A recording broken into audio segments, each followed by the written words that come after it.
Brenda Butner. This is Bulls and Bears. Let's get right to it. The Bulls and Bears this week: Gary B. Smith, Tobin Smith, Jonas Max Ferris, along with John Tobacco and David Mercer. Welcome to everybody. Okay, Gary B., the highest combined corporate tax rate in the world. Is that going to lead to higher unemployment? Well, we'll soon be a #1 in unemployment, Brenda, if the trend continues. Look, if anyone says that higher corporate tax rates don't affect unemployment, they've never worked in business at all. Here's what happens, and we've already seen this. Corporate tax rates remain high. What are companies doing? In this day of mobility, they're outsourcing, they're relocating to foreign countries, they're expanding even faster in foreign countries than they would over here. They're hiring less people because a higher corporate tax rate goes right to retained earnings. They have less money to hire people. If you don't believe it, just look what's happening with the states, Brenda. We've seen states that have lower tax rates are attracting business. We talked about this last week, as a matter of fact. Indiana, I believe, that had lower tax rates was attracting business from other states with higher corporate tax rates. In fact, the issue has been studied. A few years ago, the bipartisan, I point out, Joint Committee on Taxation, said that the #1 way to see increased growth in the economy, lower the corporate tax rate. We're not doing that. We need to. Well, Jonas, you say, though, that if you add in all the deductions, all that, we're actually pretty fair when it comes. We're right about average when it comes to We're more like sixth. corporate. Yeah, well, because our companies, we don't have, like, for example, they have a value-added tax across most of Europe. So their governments take the tax along the way by adding a tax, different levels of sales taxes all the way. We just lop it onto the corporation now. I don't think our system's bad. The problem is other countries are lowering it. Ours has been staying the same since like the 80s, and they keep knocking them down. This week in Japan, I believe, was the latest to go down. So we almost have to go along because you have no choice, or these companies will fly around and move their earnings somewhere else. I mean, Google and a lot of tech companies are running profits through Ireland and paying a 2% tax rate. So we don't have a lot of choice, but I will say having taxes higher somewhere else in the pipeline isn't great for jobs either necessarily. Gary's points are true, except we can't lower the rate to 0 just because it's good for jobs and then raise the income tax higher, as high as other countries, because that's also bad for jobs. He said Ireland. Toby. Yes, he did, lad. Now, let's take real life. In real life in '84, Republican Ireland had lost jobs for literally 50 or 100 years, and they took the corporate rate from 35 or 30% down to 15%. At the same time, Northern Ireland did not.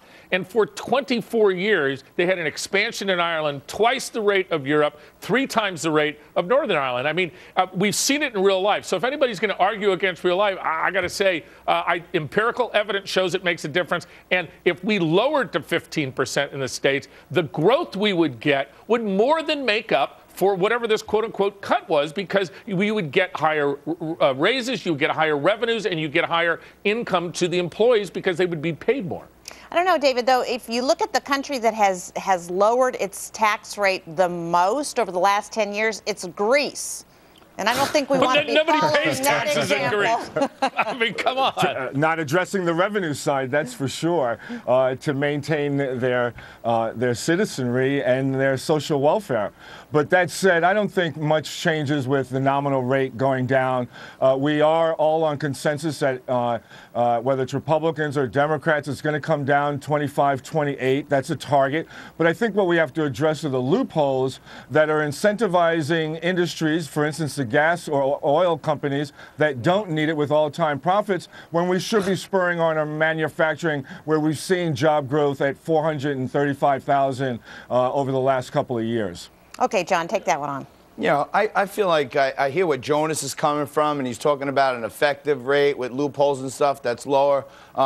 Toby's talking about real life. Let's talk about real life. I'm a small business owner, and when you look at the loose money policy that we've had in the U.S. over the last couple of years, you look at the deficits the states are facing. Small businesses are not only faced with a higher effective rate, it's not even 39% if you start to factor in municipal taxes, toll hikes, fuel cost hikes, energy tax hikes, all going down to the small business. I think our effective rate is closer to 50, and there's no doubt about it from my perspective. Without some certainty that these corporate tax rates are going lower, I think look out to the unemployed, because there's some big problems ahead for them. And Gary B., that is true for the smaller business, but for larger businesses, there really are deductions.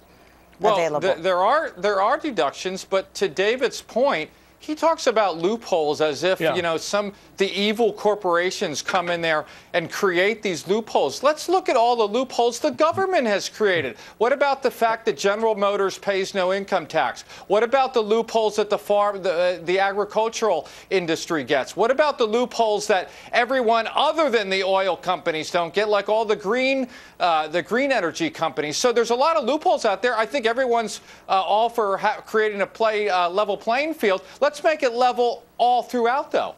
Well, I mean, also, Gary, I mean, if the quote-unquote loophole, this always gets me, the oil and gas companies are taking the same depreciation expense that every other company. It's not like they created it for the oil and gas industry. We have investments in manufacturing companies. We take depreciation. We take depletion on resources. We're not in the oil business. We have other, industries. So don't, throw this thing out that somehow the oil industry got some special treatment, because that's just not true. Everybody gets the same treatment. Well, Jonas, is the issue that it's just so complicated, or is the issue that it's too high?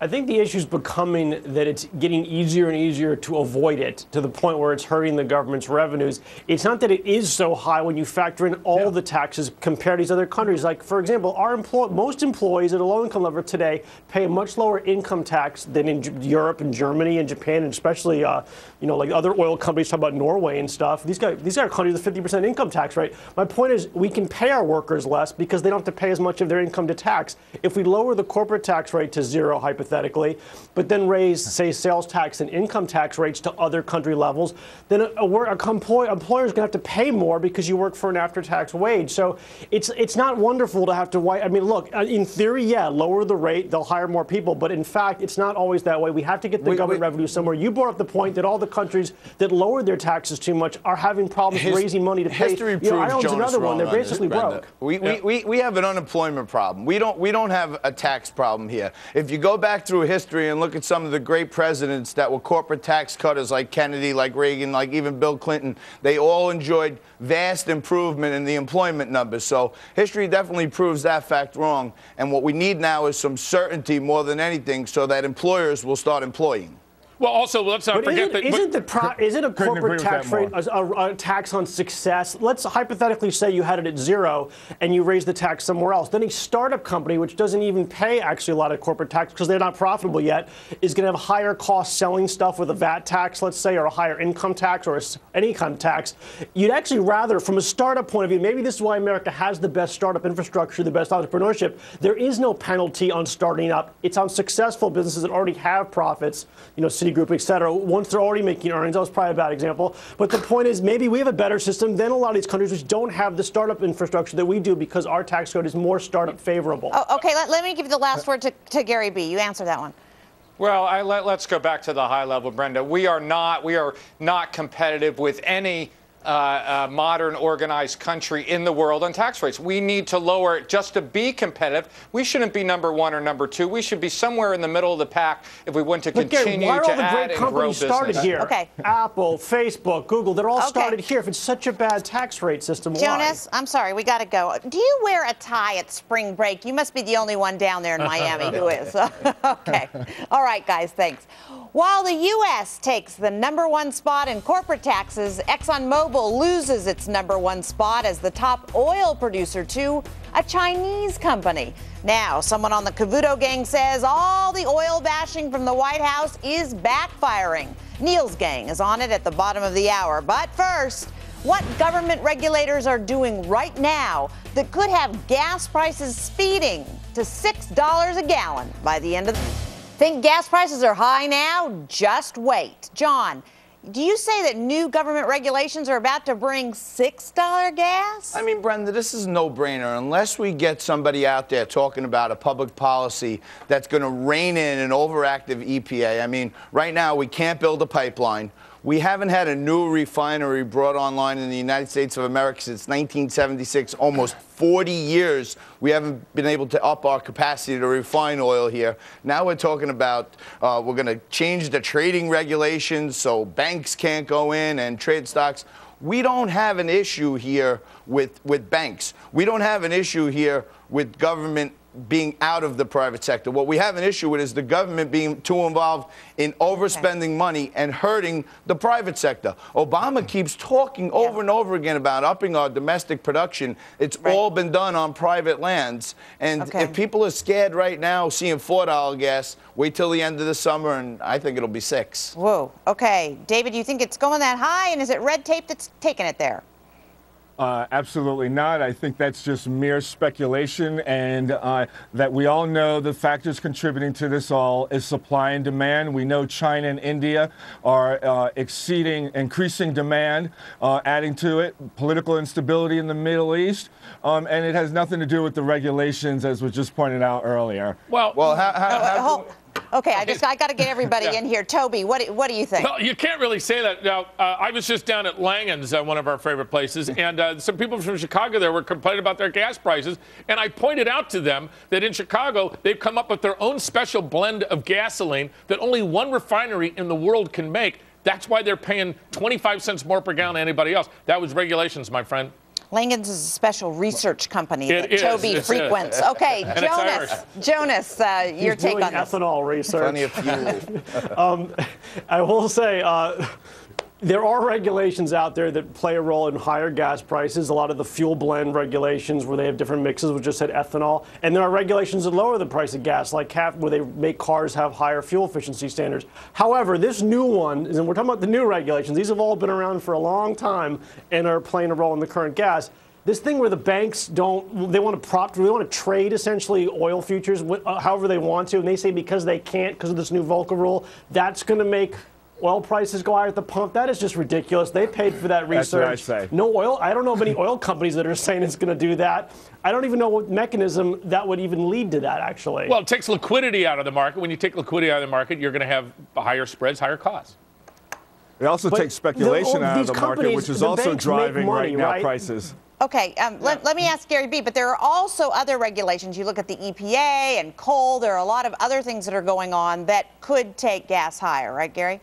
Well, exactly. Left would like to say, well, you know, it could be regulations, but it's probably not regulations, as if this is some iffy, unstudied subject. Yeah. In fact, the Department of Energy released a report in March 2011 that said because of excess regulations, 66 refineries had to shut down in the past 20 years. That's not a partisan group. That's the Department of Energy, for crying out loud.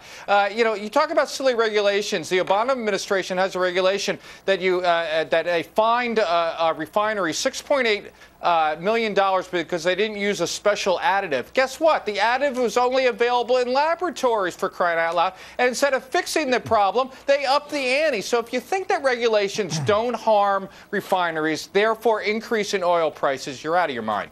Okay, David, you've got 25 seconds. Look, we're exporting more oil than ever before nowadays. Energy products, not oil. Well, I'm just saying, that also contributes to the supply and demand and meeting it and putting it on the market. We're not at any loss in terms of regulations increasing the price of gas at this point. We'll see gas prices come down in the fall, as they traditionally do, and it is owing to the stability overseas that we will have them steady out. Okay, we got to go. That's the last word. Thanks. And